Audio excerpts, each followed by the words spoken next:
नमस्कार दोस्तों, good morning, सुप्रभात। उत्तराखंड मुक्त विश्वविद्यालय में पंजीकृत समस्त छात्र छात्राओं का हमारे यूट्यूब चैनल पर स्वागत है।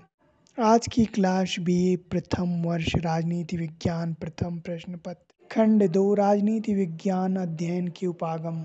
राजनीति विज्ञान के अध्ययन के उपागम। प्रमुख परंपरागत उपागम। नंबर 1 दार्शनिक उपागम। यूनानी दार्शनिकों के युग से लेकर आधुनिक युग के विचारकों ने आदर्श राज्य की स्थापना पर काफी ध्यान दिया था। इस दृष्टि से उन्होंने कल्पना का सहारा लिया था। राजनीति विज्ञान सिर्फ एक बात पर बल नहीं देता कि राज्य कैसा है, बल्कि इसे उसकी भी चिंता होती है राज्य कैसा होना चाहिए। यह उपागम राज्य के लक्ष्य अथवा उद्देश्य के संबंध में कुछ पूर्व निर्धारित धारणाओं को लेकर चलता है और इसके बाद यह निश्चित भी करता है कि उन उद्देश्यों की सिद्धि के लिए किस प्रकार के कानून अधिक उपयोगी होंगे और कौन सी संस्था इसके उत्तरोत्तर विकास में अधिक प्रभावी होगी। वर्तमान कानून और संस्थाओं में क्या कमी है, उनको किस प्रकार की संस्था द्वारा दूर किया जा सकता है, इस प्रकार की अवस्थाओं की व्याख्या भी करता है।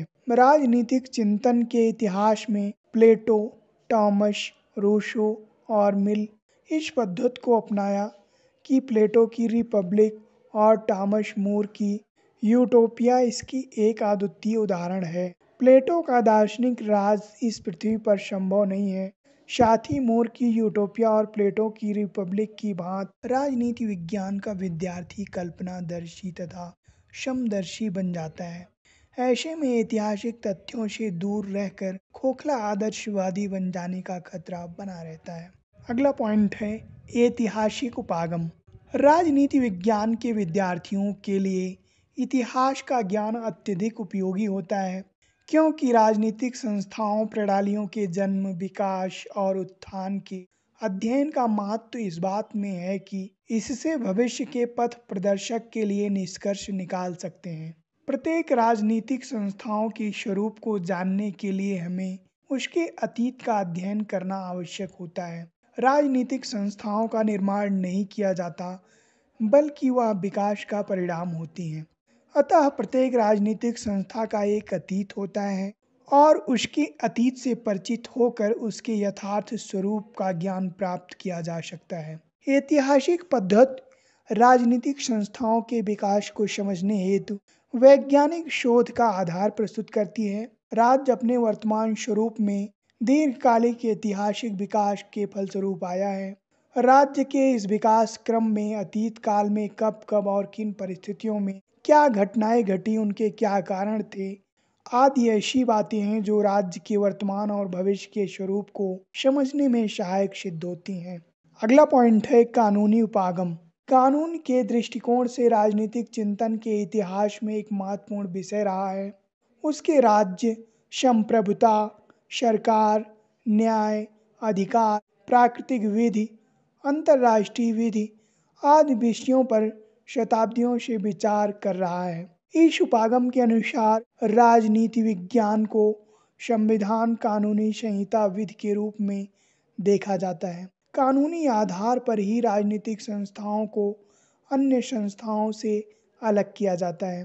कानून का शासन व्यक्ति के शासन से उच्चतर है। यह दृष्टिकोण अरस्तु के समय से चला आ रहा है। आधुनिक युग में लोकतंत्र के एक प्रमुख शर्त के रूप में विधि के शासन को माना जाता रहा है।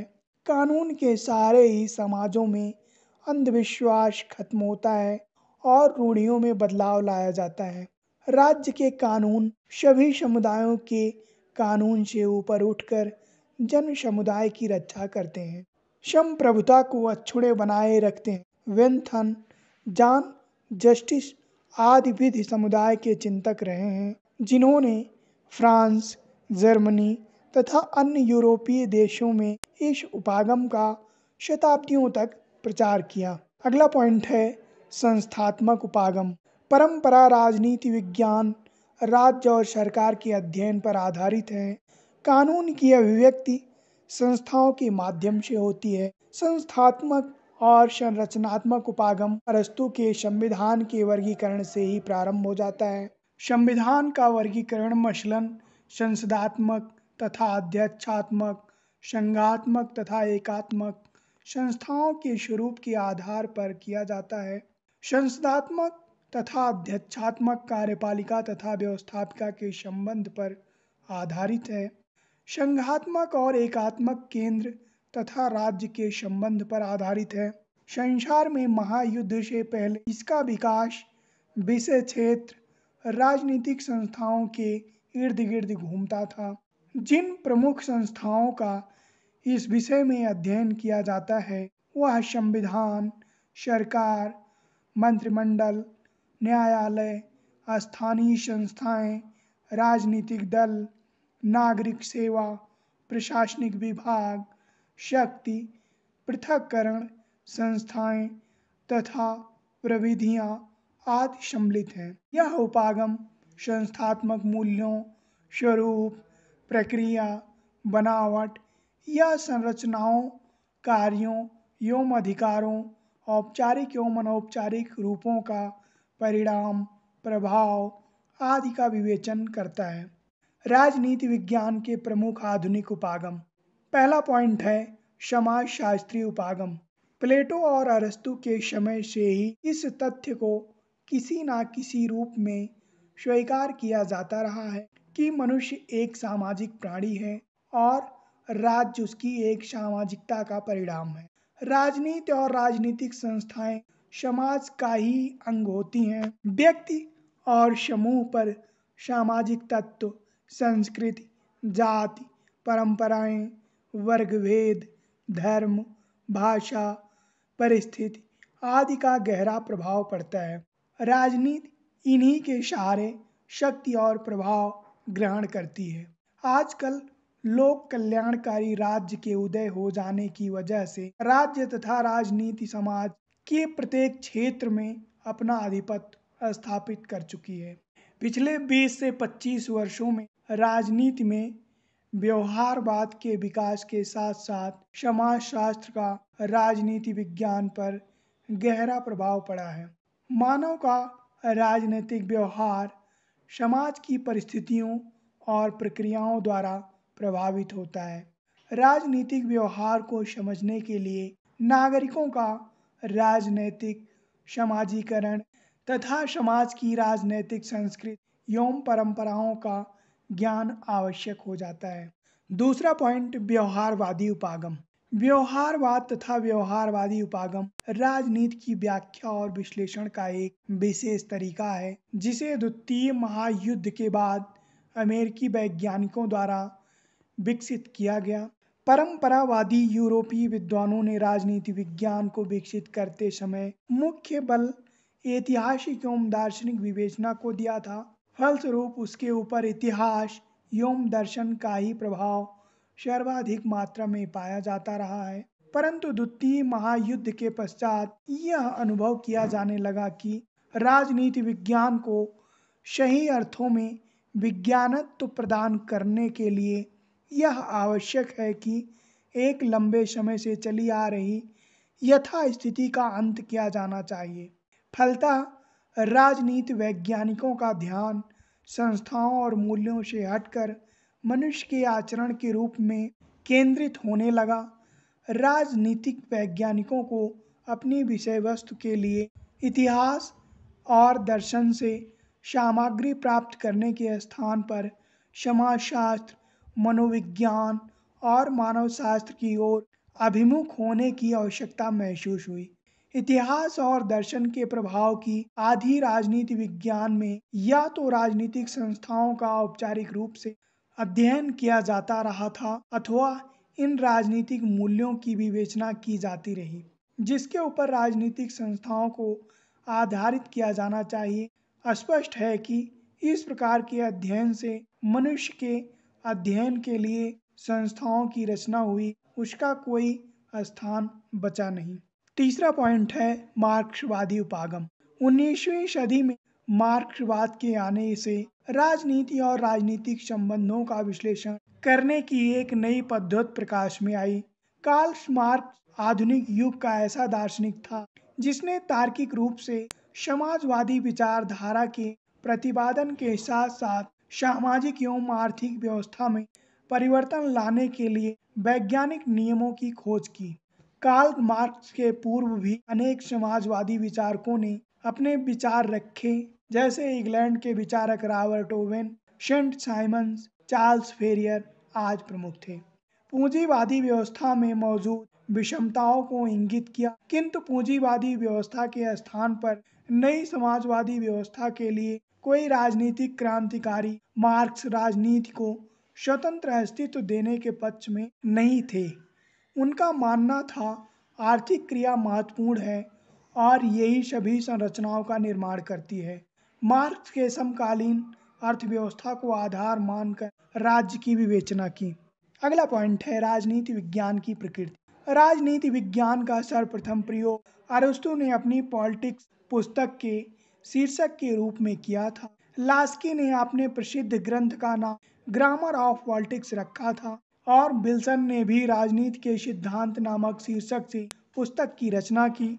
लेकिन राजनीति शब्द में सिर्फ व्यवहारिक राजनीति का समावेश होता है। इस प्रकार राजनीतिक दर्शन में सिर्फ विषय के सैद्धांतिक पक्ष का विवेचन होता है। वर्तमान समय में राजनीति विज्ञान का अर्थ एक क्रमबद्ध, तर्कपूर्ण और विकसित ज्ञान के रूप में लिया जाता है। इसलिए स्वाभाविक रूप से राजनीति विज्ञान प्रस्तुत विषय के लिए अधिक सम्मानपद हो सकती है। आधुनिक समय में अधिकांश लेखक जैसे सीले, वर्गेस, गार्नर, लिकॉक तथा गिलक्राइस्ट ने इस विषय के नाम के रूप में राजनीति विज्ञान शब्द को सर्वाधिक उपयुक्त मानते हुए 1948 ईस्वी में यूनेस्को के तत्वाधान में हुए एक सम्मेलन में एकत्रित राजनीति विज्ञान के विद्वानों के राजनीति विज्ञान शब्द को अधिक मान ठहराया है। अगला पॉइंट है राजनीति विज्ञान है या कला। राजनीति विज्ञान कला है या विज्ञान। राजनीति विज्ञान कला है या विज्ञान, इस विषय में अनेक मतभेद हैं। राजनीति विज्ञान को किस श्रेणी में रखा जाए, कला या विज्ञान में?